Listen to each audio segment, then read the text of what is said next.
DeSantis said that unvaccinated individuals have no impact on others, and Dr. Fauci has folks saying that if you're That's not what I said. No, that's not what I said.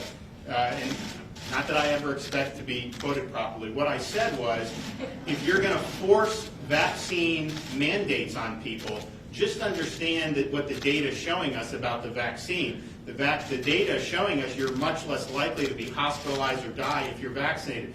That is true, and I think you see it in the statistics. However, the vaccinations have not created herd immunity. And so if the idea is that having herd immunity, you force everyone to do this and that will create herd immunity, that has not happened. It's still spreading. People who, I mean, obviously in Florida we're going down now, which is great, but that's not what the issue is it creating the herd immunity? Fauci also said if 50% were vaccinated, you would not see any surges anymore. Well, that isn't true. Look at, I mean, obviously the Sun Belt. Look at the Pacific Northwest. Look at Hawaii.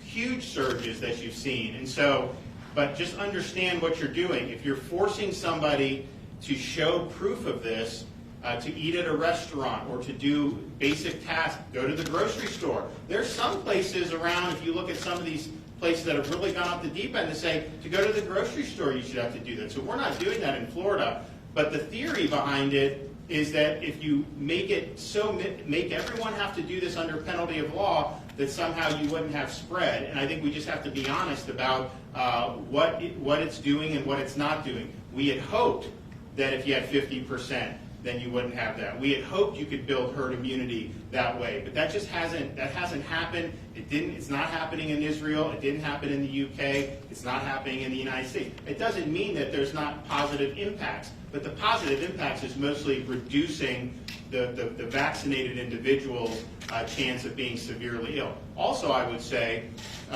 if you look at what we've done, we're leading the nation in pushing early treatment for people with COVID. And that's people that are not vaccinated, but it's also people that are vaccinated who are high risk, who we still see some of them ending up in the hospital. So we were able to do that. This has been available since December. We found that most of the people that were being admitted to hospitals, yes, most were not vaccinated, sure, but almost none of them got the monoclonal treatment, the antibody treatment, early on in their illness. And if they had done that, a lot of those people would not have done. So we've done stuff. We've done the one here in Polk County. It's seen 2,800 patients as administered treatments.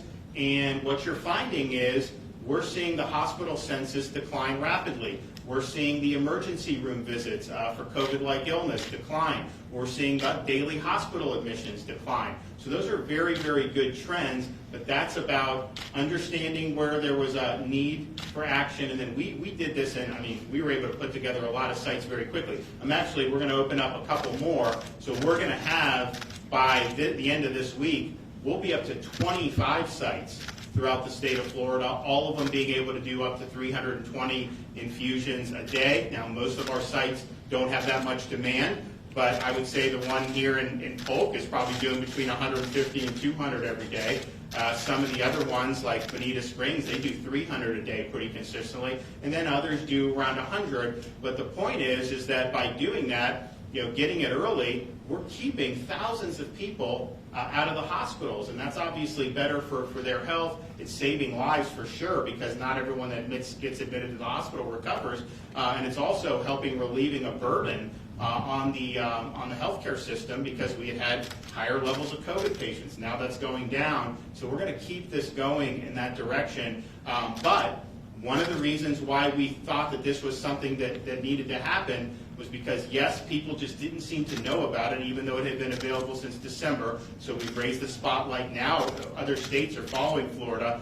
But it was based on the fact that you were still seeing people who were fully vaccinated test positive. Again, we didn't see the herd immunity that we had hoped for. And so in that situation, and we've already had great testimonials about this, very elderly people who've been fully vaccinated for months get COVID, are symptomatic, and then they get the infusion, and either they stay out of the hospital. Some of them do get admitted, but I can tell you, we've had a number of these folks who get discharged, and the doctors are saying, had you not gotten the monoclonal, you probably wouldn't be getting discharged right now. So it's been a big success, and it's something that we're going to continue to do, but it is something that we recognize that this stuff, people were testing positive, both vaccinated and unvaccinated. And so in terms of hoping to just get herd immunity and all of a sudden, that has not happened anywhere yet in our country or in some of our other countries, particularly those that have been highly